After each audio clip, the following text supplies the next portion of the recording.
Hi friends, welcome to serials கொண்டாட்டம். இன்னைக்கு நம்ம அண்ணன் சீரியலில் இன்ட்ரெஸ்டிங்காக என்ன நடந்துச்சு அப்படின்னு சொல்லி பார்த்தீங்கன்னா, நம்ம சரவணனுக்கு ஃபர்ஸ்ட் நைட்டு நடக்கணும்னு சொல்லிட்டு அவர் வந்துட்டு பால் காவடி, பன்னீர் காவடி எல்லாமே தூக்குறாரு. ஆனால் கடைசியில் ரம்யா வந்து ஒரு சரியான ட்விஸ்ட் கொடுத்துட்றாங்க. என்னைக்கு எனக்கு அந்த பாரம்பரிய ரூம் கிடைக்குது அன்னைக்கு தாண்டா அவங்க கூட ஃபர்ஸ்ட் நைட் அப்படின்னு சொல்லி நம்ம சுந்தரபாண்டியன் கட்டி வச்ச கோட்டையை வந்து உடச்சி எரிஞ்சிடுறாங்க. நீங்கள் சொல்லுங்கள், இந்த வீடியோ பார்த்துட்டு இருக்க நீங்கள் வந்து என்ன நினைக்கிறீங்க? நம்ம ரம்யாவுக்கும் அப்புறம் வந்து சரவணனுக்கும் வந்துட்டு கல்யாணம் வந்து நடந்து முடிஞ்சிடுச்சு. பிளஸ் வந்து ஃபர்ஸ்ட் நைட் நடக்கும்னு நினைக்கிறீங்களா, இல்லை நடக்கவே நடக்காதுன்னு நினைக்கிறீங்களா அப்படின்னு சொல்லிட்டு மறக்காம கமெண்ட் பண்ணுங்க. அதுக்கு முன்னாடி என்னவெல்லாம் நடந்துச்சு அப்படின்னு சொல்லி பார்க்கலாம். வீடியோவை கடைசி வரைக்கும் பாருங்க. கடைசியில் ஒரு செம்மையான ட்விஸ்ட் இருக்குங்க நம்ம சரவணனுக்கு.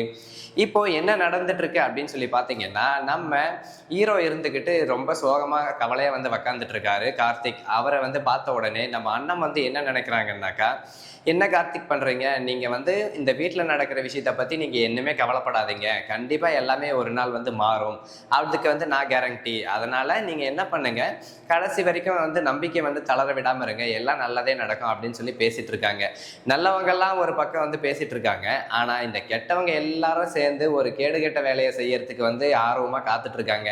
அந்த வேலை நமக்கு தாங்க கேடுகெட்ட வேலை. ஆனால் சரவணனுக்கு வந்து ரொம்ப சந்தோஷமான வேலை. எப்படா எனக்கு ஃபர்ஸ்ட் நைட்டாக வைப்பீங்க, எப்படா எனக்கு ஃபர்ஸ்ட் நைட்டாக வைப்பீங்க அப்படின்னு சொல்லிட்டு ரொம்ப ஆனந்தத்தில் இருக்காரு. இப்போ ஃபர்ஸ்ட் நைட் வந்து எப்போ நடக்கலாம், எப்படி நடத்தலாம் அப்படின்னு சொல்லிட்டு பேசிட்டு இருக்கிற போது எல்லாரும் என்ன சொல்றாங்கன்னாக்கா, அந்த வாழையடி வாழையா நாங்கள் வந்து வாழ்ந்துட்டு இருந்த ரூம்ல தான்மா இந்த ஃபர்ஸ்ட் நைட் நடக்கணும் அப்படின்னு சொல்லிட்டு அவங்க வந்து கார்த்திகோட அம்மா சொல்றாங்க. அதுக்கு இவங்க நம்ம சரவணன் இருந்துக்கிட்டு என்ன சொல்றாருன்னா, அட என்னம்மா, நல்ல விஷயம் எங்க நடந்தா என்னமா இருக்கு, நீங்க வந்து எங்களுக்கு ஃபர்ஸ்ட் நைட் நடத்த விடுவீங்களா மாட்டீங்களான்னு தெரியலையே அப்படின்னு சொல்லும் போது, நீ கவலையே படாதரா மகனே, நான் வந்துட்டு உனக்கு ஃபர்ஸ்ட் நைட்டை நடத்தி வைக்கிறேன் அப்படின்னு சொல்லிட்டு போராடிட்டு இருக்காங்க. அதுக்கப்புறம் வந்து பாத்தீங்கன்னாக்கா, இங்க நம்ம ரம்யா இருந்துக்கிட்டு ஒரு பிளான் போடுறாங்க. அட கண்ண கருமாந்திரத்தை, இவனை கல்யாணம் பண்ணிட்டு நம்ம வந்து ஒரே டார்ச்சரா இருக்கே அப்படின்னு சொல்லிட்டு ரொம்ப வந்து ஃபீல் பண்ணிட்டு இருக்காங்க. இதுக்கு வந்து அவங்களுக்கு வந்து சப்போர்ட் பண்ற விதமா நம்ம கார்த்திகோட அம்மா என்ன சொல்றாங்கன்னாக்கா, கண்டிப்பா வந்து வாழையடி வாழையா நடந்துட்டு இருக்கிற ரூம்ல தான் வந்து ஃபர்ஸ்ட் டைம் நடத்தணும். ஆனா இப்போ வந்து அந்த ரூம்ல வந்துட்டு இந்த கார்த்திகா அந்த புடவைக்காரியும் இருக்காங்க, அதனால கண்டிப்பா அந்த ரூமை வந்து நமக்கு கிடைக்காது. சரி, நீ வந்து வேற ஒரு ரூம்லயே வந்து ஃபர்ஸ்ட் நைட்டை நடத்திக்கப்பா அப்படின்னு சொல்லும் போது, அப்பதான் நம்ம ரம்யா வந்து ஒரு செம்மையான ட்விஸ்ட் வைக்கிறாங்க. என்னடா அந்த ட்விஸ்ட் அப்படின்னு சொல்லி பாத்தீங்கன்னா, இல்ல இல்ல இல்ல இல்ல அதெல்லாம் முடியாது, நான் வந்து ஃபர்ஸ்ட் நைட்டு நடந்துச்சுன்னா எனக்கு அந்த ரூம்ல தான் நடக்கணும், பெட்டர் மாஸ் லைட்டே தான் வேணுன்ற மாதிரி நம்ம ரம்யா வந்து ஒத்த கால நின்றுட்டு இருக்காங்க. ஒரு பக்கம் என்னடான்னா சரவணன் ஃபர்ஸ்ட் நைட்டை நடத்தியே திருன்னு ஒத்த கால நிற்கிறாரு. ஒரு பக்கம் என்னடான்னா நம்ம ரம்யா இருந்துக்கிட்டு அதெல்லாம் முடியாது, அந்த ரூம்ல நடந்தா மட்டும்தான் எங்களுக்கு ஃபர்ஸ்ட் நைட்டுன்னு நிற்கிறாங்க. இதுல யாருக்கு ரொம்ப கவலைன்னு பார்த்தீங்கன்னா சரவணனுக்கு தாங்க. ஏன்னா அவர் வந்து பார்த்தீங்கன்னா ஒரே ஆர்வமா இருந்தாரு. இதுல வந்து 10 வீட்டுக்குள்ள வந்து 10 நிமிஷத்துல வந்து பார்த்தீங்கன்னாக்கா பால் பழம் எல்லாம் சாப்பிட்டு ரெடியா இருந்தாரு மாப்பிள்ள. ஆனா அவர் எவ்வளோ ஆசை வச்சுட்டு இருந்தாரோ அந்த ஆசையெல்லாம் வந்து ஆக்சிஜன் இல்லாத பலூன் மாதிரி புஷ்பானமா போயிடுச்சுங்க. அதனால இப்ப என்ன நடக்கும்னாக்கா, கண்டிப்பா வந்து ரம்யா அந்த ரூமை வந்து எப்படியாச்சும் அடைஞ்சே தீரணும் அப்படின்னு சொல்லிட்டு பிளான் போடுறாங்க. அதுக்காக அவங்க அக்கா இருக்காங்க பார்த்தீங்களா, மணி, அவங்க போயிட்டு என்ன சொல்கிறாங்கன்னாக்கா, ஏ அண்ணா வெளியே வாடி, உங்களுக்கு எதுக்குடி இந்த ரூமு, ஒழுங்கு மரியாதை வீட்டை விட்டு வெளியே போயிடு, இல்லை இந்த ரூமை விட்டு வெளியே போயிடு, உனக்கு வந்து இந்த ரூம் தர முடியாது, புது மாப்பிள்ளை புது பொண்ணுக்கு தான் வந்து இந்த ரூம் தர முடியும் அப்படின்னு சொல்கிறாங்க. எதுக்காக, ஏன் நாங்கள் ஏன் எங்களோட அப்பா அம்மாவோட ரூமை விட்டு வெளியே போகணும் அப்படின்னு சொல்லிட்டு நம்ம கார்த்திக் கேட்கும் போது அதுக்கு மணி சொல்கிறாங்க, நான் வந்து என்ன நடந்தாலும் சரி இந்த ரூமை நான் விட்டு கொடுக்கவே மாட்டேன். கார்த்தி வந்து ஒரே பிடிவாதமாக இருக்காருங்க. கண்டிப்பாக அவரோட பிடிவாதத்தில் வந்து அவர் ஜெயிப்பார் அப்படின்னு சொல்லி நினச்சிங்கன்னா சூப்பர் கார்த்திக் அப்படின்னு சொல்லிட்டு மறக்காம ஒரு கமெண்ட்டை தட்டி விடுங்க. அப்புறம் அண்ணன் வந்து சொல்கிறாங்க, எதுக்கு சின்னத்தான் நீங்கள் வந்து இப்படி கவலைப்பட்டுட்டு இருக்கீங்க, நீங்கள் வந்துட்டு நம்ம பேசாமல் வேற ரூம்க்கே போயிடலாம் வாங்கலை அப்படின்னு சொல்றாங்க. அதுக்கு கார்த்திக் என்ன சொல்றாருன்னா, அட சும்மா ராணும், நீ வேற அப்பப்போ அறிவுகட்டத்தனமா பண்ற, ஃபர்ஸ்ட் ரூமை விட்டு துரத்துவாங்க, அப்புறம் இந்த வீட்டை விட்டே துரத்துவாங்க, அப்புறம் ஏன் இந்த தெருவை விட்டே துரத்திடுவாங்க நம்மள, அதனால இவங்க பேசுற பேச்சுக்கெல்லாம் நம்ம வந்து அமைதியா இருக்கக்கூடாது அப்படின்னு சொல்றாங்க. அதுவும் கரெக்ட் தாங்க. நம்ம கார்த்திக் சொன்னது 100% யாரு எல்லாம் உண்மைன்னு நினைக்கிறீங்களோ ஆமா அப்படின்னு சொல்லிட்டு கமெண்ட் பண்ணுங்க. 100% வந்து உண்மைன்னு சொல்லிட்டு கமெண்ட் பண்ணுங்க. என்ன விஷயம்னா, கண்டிப்பா வந்து இப்ப ரூமை விட்டு துரத்துவாங்க, அப்புறம் வந்து பாத்தீங்கன்னாக்கா அந்த வீட்டை விட்டு துரத்துவாங்க, எல்லாத்துக்கும் தயாரா தான் இருப்பாங்க கார்த்தியோட அம்மா, கார்த்தியோட அக்கா மணி எல்லாரும் சேர்ந்துக்கிட்டு. இப்போ என்ன நடக்குதுன்னா, நம்ம கார்த்திக் வந்து இந்த மாதிரி ஒரு வாக்குவாதம் வந்து நடந்துட்டு இருக்கு. விட்டா அவங்களோட அக்கா மணியை வந்து அடி செவுல கிழிச்சு மிதிச்சிருப்பாரு.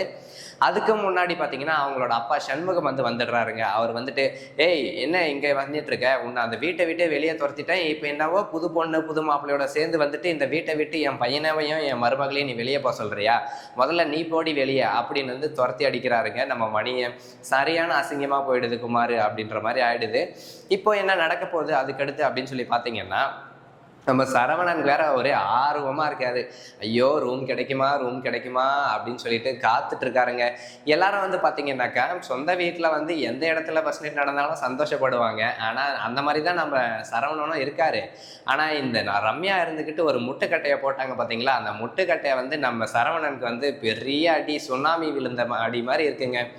இப்போ அதுக்கடுத்து என்ன நடக்குதுன்னாக்கா, சரவணனுக்கு சரியான கோபம் வந்துடுது. என்னங்க நீங்க கல்யாணம் பண்ணிட்டா ஃபர்ஸ்ட் நைட் நடத்தணும், இதுதான் வழக்கம், ஆனா நீங்க வழக்கத்தை மீறி செய்றீங்களே அப்படின்னு சொல்லும் போது அதுக்கு ரம்யா என்ன சொல்றாங்கன்னா, ஏங்க இந்த குடும்பத்துல அந்த ரூம்ல தான் ஃபர்ஸ்ட் நைட் நடக்கணுன்றதான வழக்கம், அப்ப அதே மாதிரி நடத்துவோம்னு சொல்லிட்டு நம்ம சரவணன் கட்டி வச்ச கோட்டையை அவங்க கோடாரியை கொண்டு வெட்டி தள்ளிட்டாங்க. அதுக்கப்புறம் என்ன நடக்குது அப்படின்னு சொல்லி பார்த்தீங்கன்னாக்கா, சரவணன் இருந்துக்கிட்டு இதெல்லாம் ஆகாது, சரி பேசாம நம்ம பாஞ்சிட வேண்டியதுதான் அப்படின்னு சொல்லிட்டு சொந்த பொண்டாட்டி மேலேயே ரேப் கேஸ்ல உள்ள போறாருன்னு நினைக்கிறேங்க நான் சரவணன். ஏன்னா அவருக்கு அவ்வளவு பொறுமையே கிடையாது. அவருக்கு கல்யாணம் ஆகுமான்னு சொல்லி நினைச்சிட்டு இருந்ததே ரொம்ப ஒரு பெரிய விஷயம். அதுல லட்டு மாதிரி ஒரு பொண்ணு தானா மாட்டிடுச்சு இல்லைங்களா, கண்ணா 2 லட்டு தின்ன ஆசையான்ற மாதிரி சரவணனுக்கு கல்யாணம் நடந்ததே ஒரு மிகப்பெரிய லட்டு. அதுக்கப்புறம் இந்த மாதிரி ஒரு அழகான பொண்ணு, அது கமிஷனர் பொண்ணு கல்யாணம் நடந்தது, அதை விட ஒரு பெரிய ஒரு வரம். அதனால கண்டிப்பா இந்த பொண்ணை விட்டுறக்கூடாது. இந்த பொண்ணுக்கு மட்டும் மூளை வேலை செஞ்சுச்சுன்னா, ஐயோ இவனையா கல்யாணம் பண்ணோம், எப்படியாச்சும் எஸ்கேப் ஆயிடுவோம் அப்படின்னு சொல்லிட்டு போயிடுவா. அதனால கண்டிப்பா இன்னைக்கு நைட் நம்ம ஃபர்ஸ்ட் நைட்டை முடிச்சே தீர்றோம்னு சொல்லிட்டு அவங்க கமிஷனர் வேற, அவங்கள பர்மிஷன் இல்லாம அவங்கள தொட்டத்துக்காக சரவணனை தூக்கி ஜெயில கூட வைக்க போறாங்கன்னு நினைக்கிறேன். கடைசியில என்ன நடக்குதுன்னாக்கா, பாரம்பரியமா ரூம் வேணும் அப்படின்னு சொல்லிட்டு தேடிட்டு இருந்தாங்க. அந்த ரூம் தான் எங்களுக்கு வேணும் அப்படின்னு சொல்லி தேடும் போது இப்போ அடுத்துக்கடுத்து என்ன நடக்குது, என்ன ஆகுதுன்னாக்கா, அவங்களோட அப்பா சண்முகம் இங்க பாருங்க, உங்களுக்கு அந்த மூலையில ஒரு மாட்டு கொட்டாய் இருக்கு பாத்தீங்களா, அந்த மாட்டு கொட்டாயில தான் நான் இடம் கொடுப்பேன், இந்த வீட்லயே உங்களுக்கு இடம் கிடையாது, வேணும் தான் அந்த மாட்டு கொட்டாயை எடுத்துக்கோங்க, அப்படி இல்லைன்னா தெருவை பார்த்துட்டு ஓடுங்க, நடுத்தெருவுல போய் சாவுங்க அப்படின்னு சொல்றாங்க. நம்ம ரம்யா இருந்துகிட்டு இவர் சொல்றாரு, நம்ம சரவணன் என்னன்னாக்கா, சச்சா மாட்டு கொட்டாயில எப்படி ஃபர்ஸ்ட் நைட்டுன்னு யோசிச்சு பாக்குறாரு. அப்போ ஒரு பக்கம் மாடு சாணி போட, அப்போ ரொம்ப கேவலமா இருக்கு.